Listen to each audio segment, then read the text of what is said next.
I believe that if we are honest with ourselves, that the most fascinating problem in the world is who am I? What do you mean?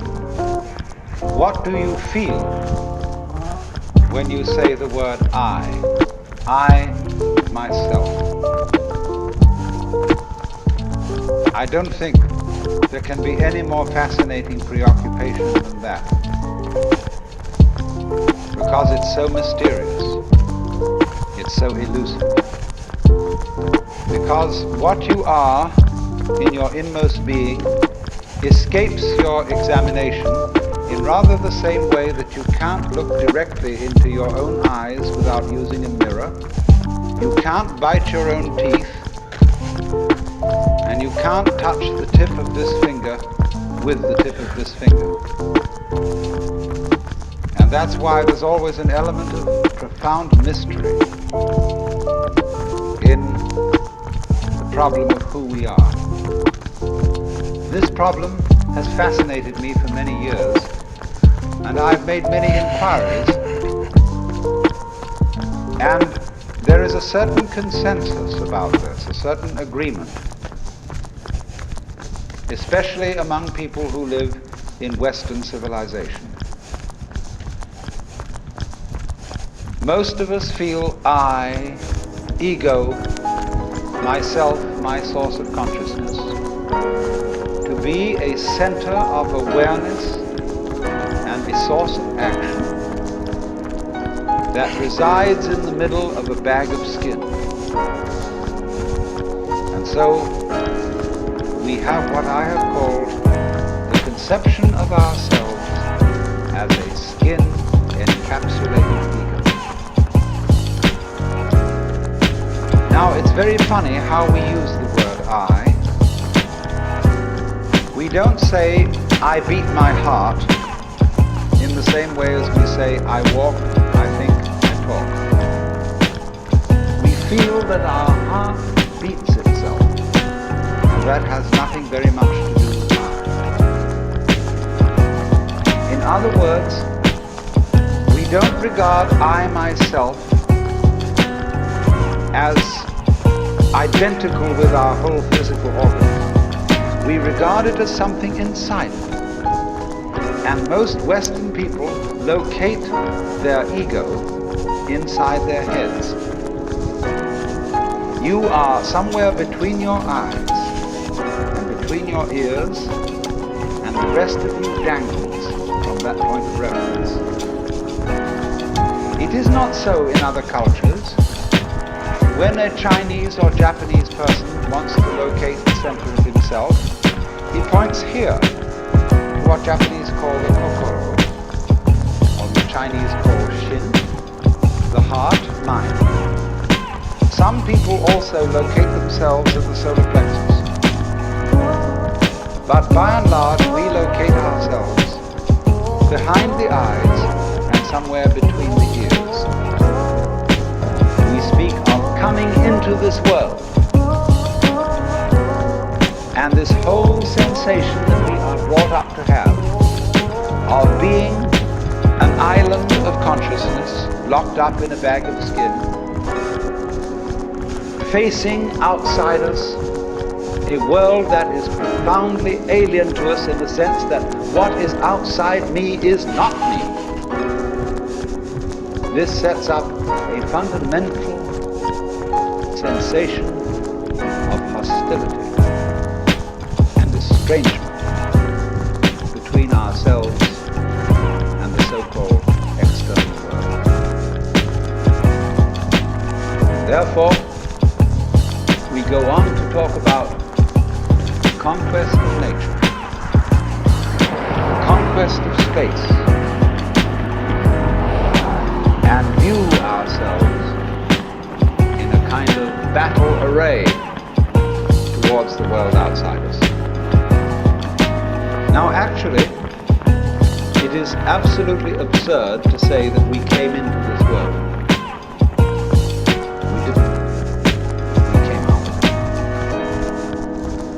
What do you think you are? Supposing this world is a tree. Are you leaves on its branches? Or are you a bunch of birds that settled on a dead old tree from somewhere else? Surely, everything that we know about living organisms from the standpoint of the sciences shows us that we grow out of this world. That we, each one of us, are what you might call symptoms of the state of the universe as a whole. But you see, that is not part of our common sense. Western man has for many centuries been under the influence of two great myths. When I use the word myth, to me the word myth signifies a great idea in terms of which man tries to make sense of the world. It may be an idea, it may be an image. Now the two images which have most profoundly influenced Western man are, number one, the image of the world as an artifact, like a carpenter's table or a jar made by a potter. Indeed, in the book of Genesis, there comes the idea that man was originally a clay figurine made out of the earth by the Lord God, who then breathed into this clay figurine and gave it life. And the whole of Western thought is profoundly influenced through and through and through by the idea that all things, all events, all people, all mountains, all stars, all flowers, all grasshoppers, all worms, everything are artifacts. They have been made. And it is therefore natural for a Western child to say to his mother, "How was I made?" That would be quite an unnatural question for a Chinese child, because the Chinese do not think of nature as something made. They look upon it as something that grows. The two processes are quite different. When you make something, you put it together to assemble parts, or you carve an image out of wood or stone, working from the outside to the inside. But when you watch something grow, it works in an entirely different way. It doesn't assemble parts. It expands from within and gradually complicates itself, expanding outwards, like a bud blossoming, like a seed turning into a plant. But behind our whole thought in the West is the idea that the world is an artifact, that it is put together by a celestial architect, carpenter, and artist, who therefore knows how it is done. Because as we have, in popular theology, understood the Lord God, He is the mastermind who knows everything. And if you ask the Lord God exactly how high is Mount Whitney to the nearest millimeter, He would know exactly like that and would tell you. Any question, the Cosmic Encyclopedia Britannica.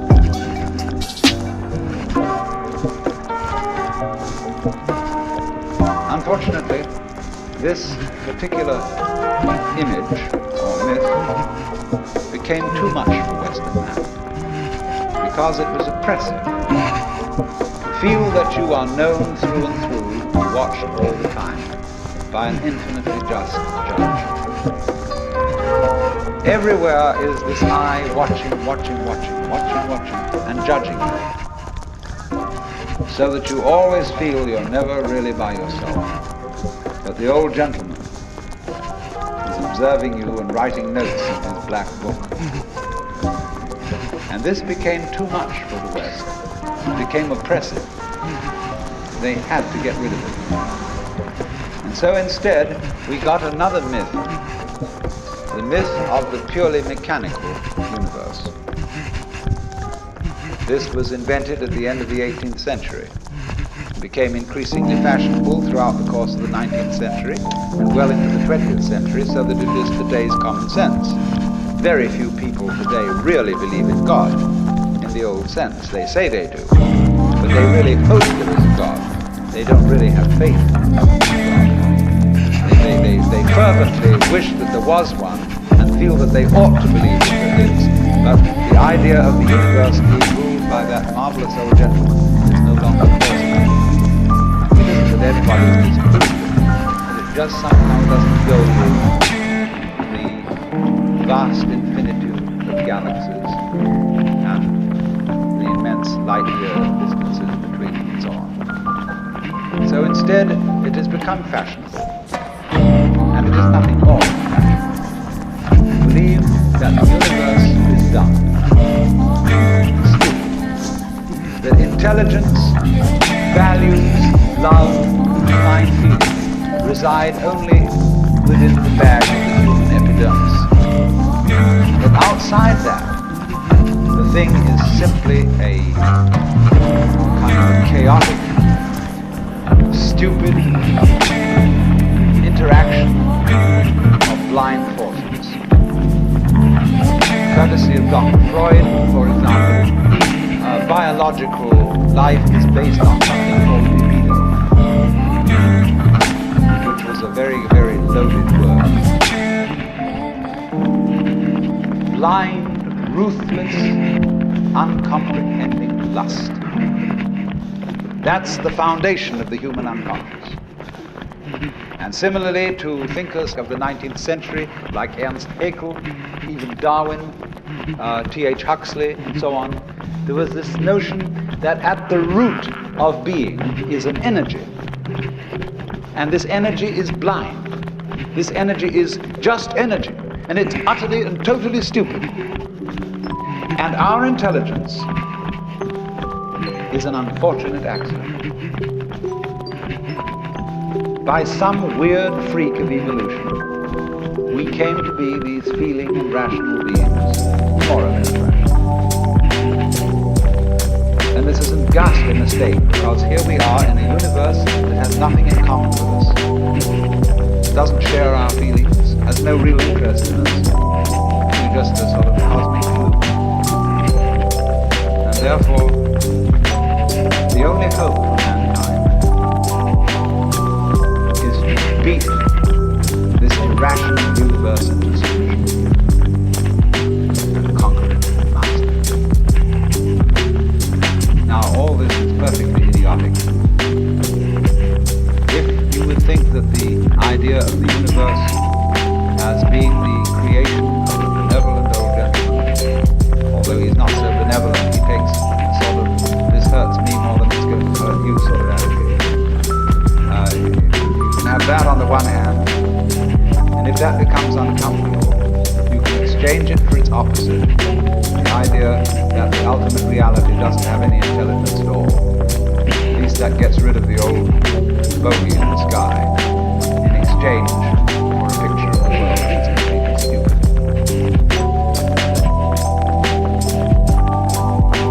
Now these ideas don't make any sense, especially the last one, because you cannot get an intelligent organism such as a human being out of an unintelligent universe. The saying in the New Testament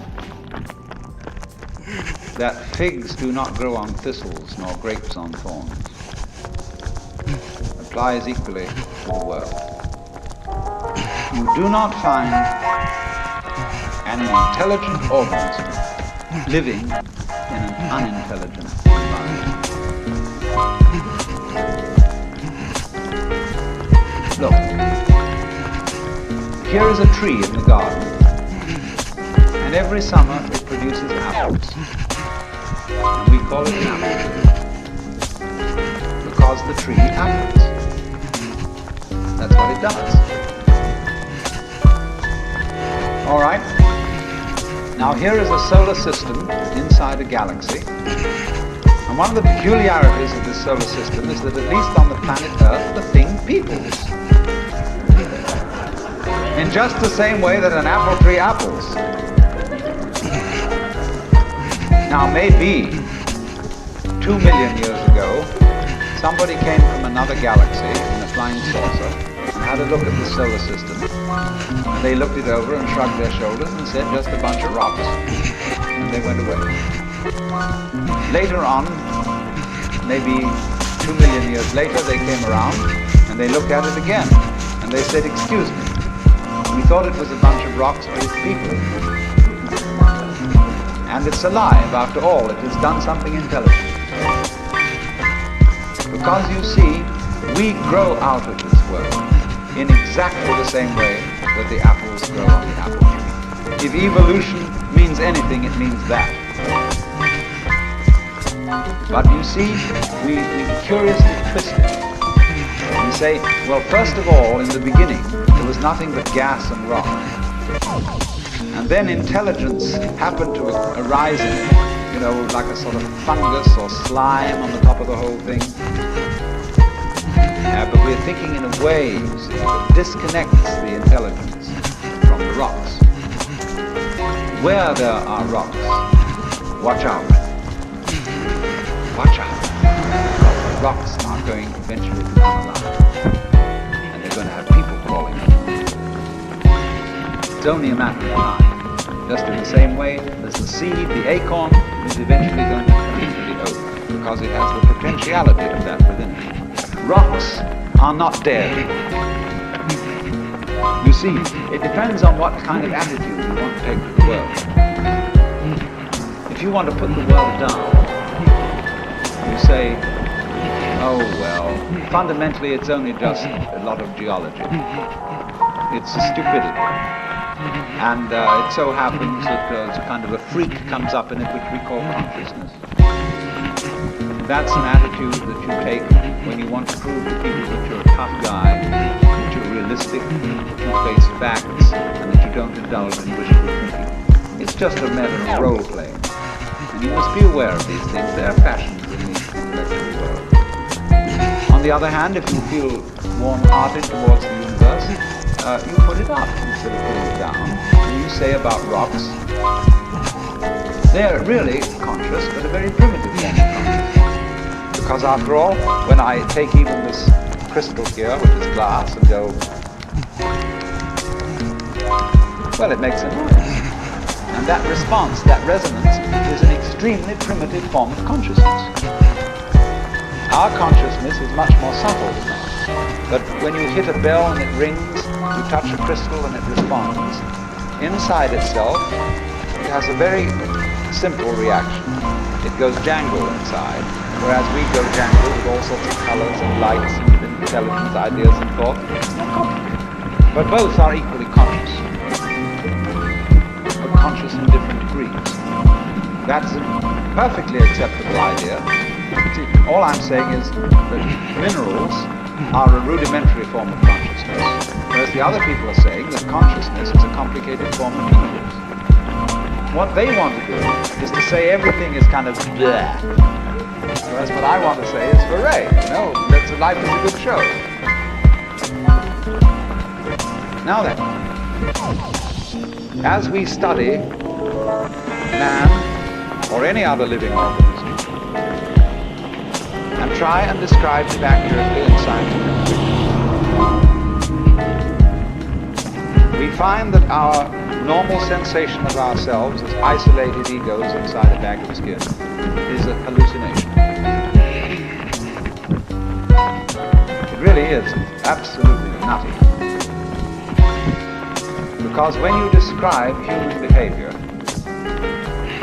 or the behavior of a mouse or a rat or a chicken or anything you want to describe, you find that as you try to describe its behavior accurately,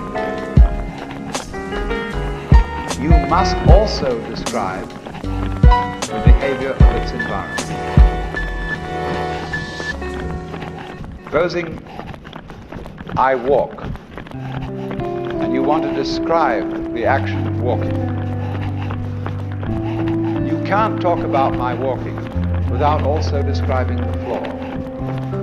Because if you don't describe the floor and the space in which I am moving, all you will be describing is somebody swinging his legs in empty space. You know, you couldn't see me unless you could also see my background, what stands behind me. See, if I myself, if the boundaries of my skin were coterminous with your whole field of vision, you wouldn't see me at all. You would see my bright red vest instead. That's why I put it on. And that would be the thing that filled your field of vision, that was the thing standing there. You wouldn't see me, because in order to see me, you have to see not only what is inside the boundary of my skin, you have to see what is outside it too. Now that's terribly important. Really, the fundamental, ultimate mystery, the only thing you need to know to understand the deepest metaphysical secrets is this: that for every outside there is an inside, and for every inside there is an outside. And although they are different, they go together.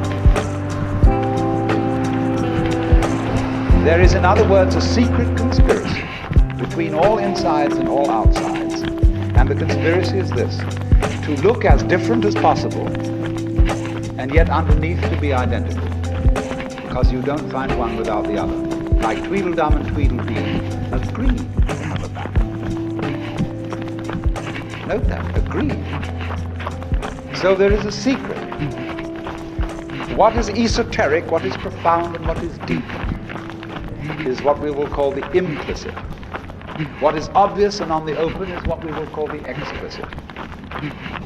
And I and my environment, you and your environment, are explicitly as different could be. But implicitly, you go together.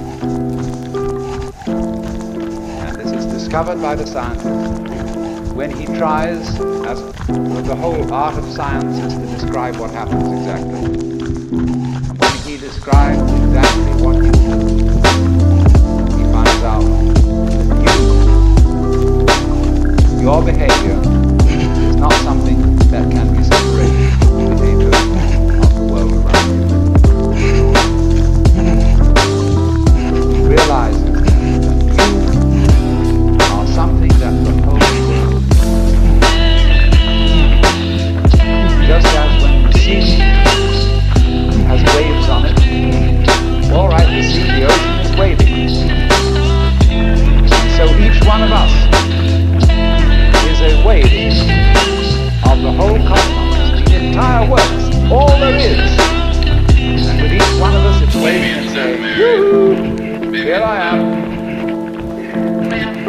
does it differently each time. Because variety.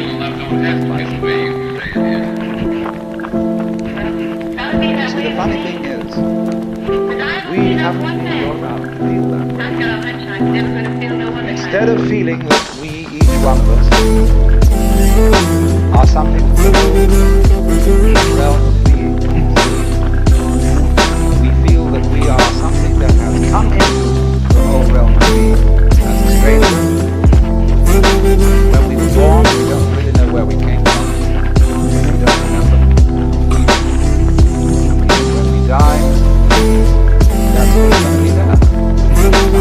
So the idea that they're going to heaven, they're going to be incarnated, or they're going to Summerland or something. People don't really believe that. Most people, it's plausible, the real thing that haunts them, that when they die, they go to sleep and never wake up. They're going to be locked up in the safe deposit box of darkness.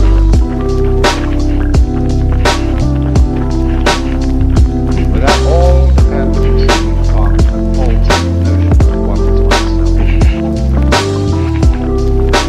Now the reason why we have this false notion of ourselves is, as far as I can understand it, that we have specialized in one particular kind of consciousness. Being very general, rough, we have two kinds of consciousness. One I will call the spotlight, and the other the floodlight. The spotlight is what we call conscious attention. And that is trained into us from childhood as the most valuable form of consciousness. The teacher in class says, "Pay attention!" Everybody stares. Looks fast at the teacher like that. That's spotlight consciousness. Fixing your mind on one thing at a time. Concentrate. And even though you may not be able to have a very long attention span, nevertheless you concentrate. You use your spotlight, one thing after another, one thing after another, flip, flip, flip, flip, flip, flip, flip, flip, like that. But we also have another kind of consciousness, which I'll call the floodlight. For example, you can drive your car for several miles with a friend sitting next to you, and your spotlight consciousness will be completely absorbed in talking to your friend. Nevertheless, your floodlight consciousness will manage the driving of the car, will notice all the stoplights, the other idiots on the road, and so on, and you'll get there safely, without even thinking about it. But our culture has taught us to specialize in spotlight consciousness, and to identify ourselves with that form of consciousness alone. I am my spotlight consciousness. My conscious attention, that is my ego, that is me. Always remember the time we spent together. And very largely we ignore the floodlight. Now the floodlight consciousness is working all the time. Every nerve end that we have is its instrument. You know, you can go out to luncheon or something, and you sit next to Mrs. So-and-so. You go home and your wife says to you, "Was Mrs. So-and-so there?" "Yes, I sat next to her." "Well, what was she wearing?" "I haven't the faintest idea." You saw, but you didn't notice.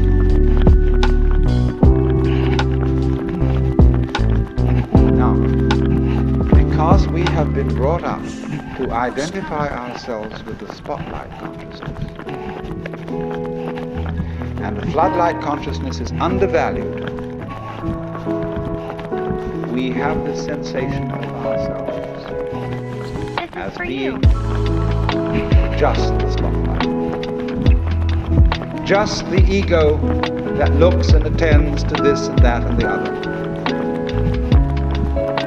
And so we ignore and are unaware of the vast, vast extent of our being. People who by various methods become fully aware of their floodlight consciousness have what is called a mystical experience, or a cosmic consciousness, or what the Buddhists call bodhi, awakening. The Hindus call moksha.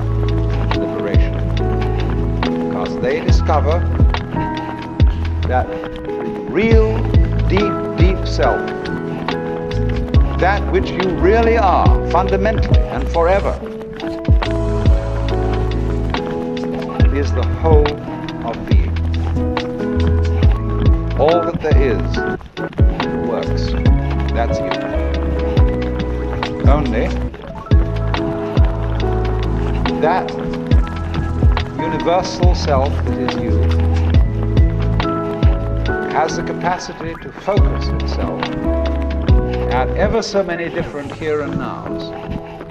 So when you use the word I, this, as William James said, is really a word of position, like this or here. Just as a sun or star has many rays, so the whole cosmos expresses itself. You, all different variations. It plays games. It plays the John Doe game, the Mary Smith game. It plays the beetle game, the butterfly game, the bird game, the pigeon game, the fish game, the star game. Just like these are games that differ from each other, just like backgammon, whist, bridge, poker, pinochle, or like waltz, mazurka, minuet, and so on. It dances. Infinite variety. But every single dance that it does, that is to say, you, is what the whole thing is doing.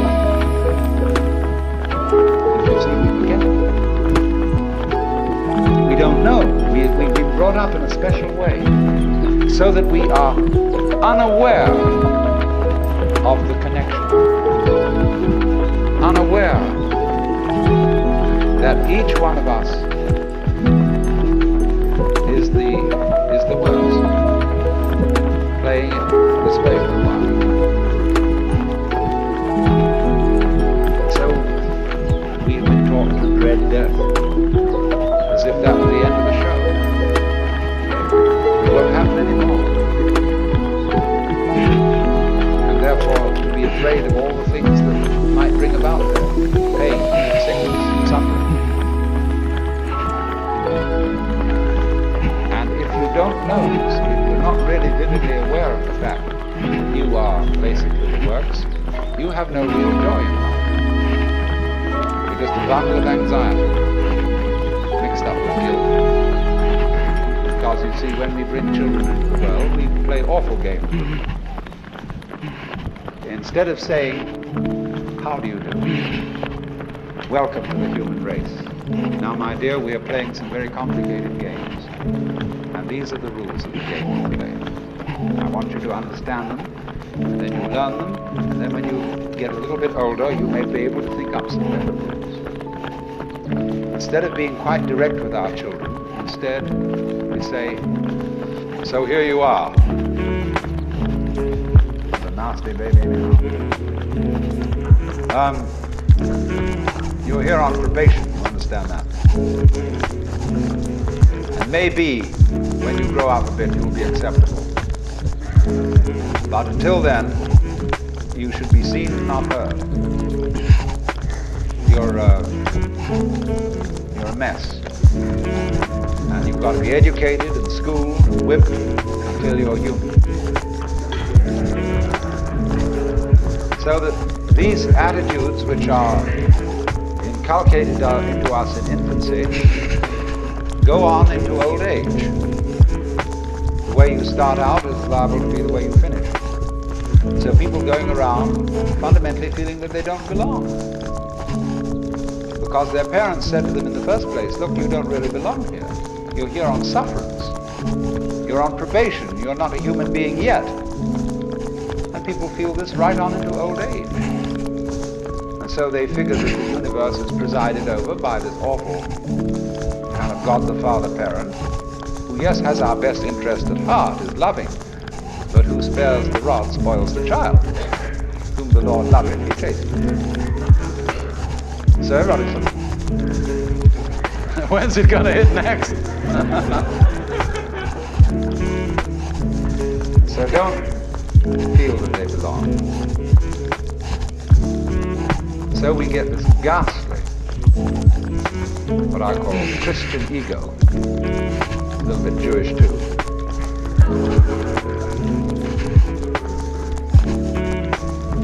who really feels that he's homeless, he's an orphan. Even the Christians say we are sons of God by adoption, grace, not real sons, but by adoption and grace and suffering.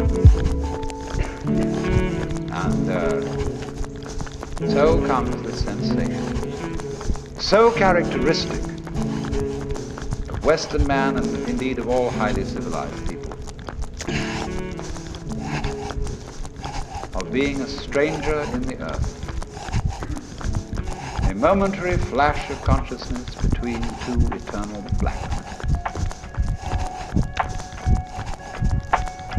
And therefore, in constant contentiousness with everything around you, not only with other people, but with the earth, with the waters, and the symbol of it all in our culture,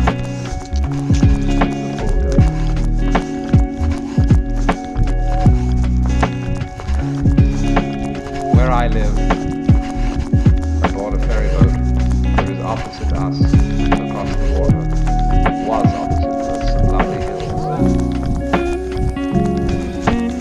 They're going to put houses there.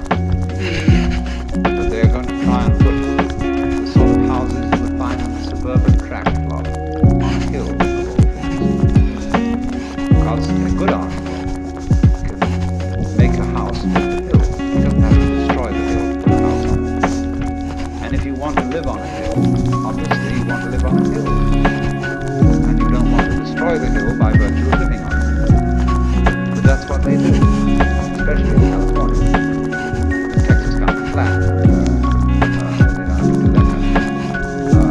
thing. In California, where we've got lots of hills, they always scrape the tops off them so they're perfectly flat. Then they put houses on them and they scrape them off in terraces all the way down. They upset the ecology of the hill, and eventually all the houses fall down. And so what? But by that time the payments have been made. But that's because the builder doesn't feel that the external world is his own body. It is. The external world is your own body extended. So he, instead of going up to the hill and saying, good afternoon, I very much want to live here, and I would like to know what kind of house you would like to have built on it. An intelligent architect always does that. Instead of that, he has a prejudice about what kind of a house is a house. And he has to make the hill submit to his prejudice. So he has to ruin the hill and get rid of it, pretty much, and put the house on. He's absolutely out of his mind. He's out of his mind because he doesn't realize that the external world is his body. When he realizes that, he'll get his mind back.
I'll just wait till you get home.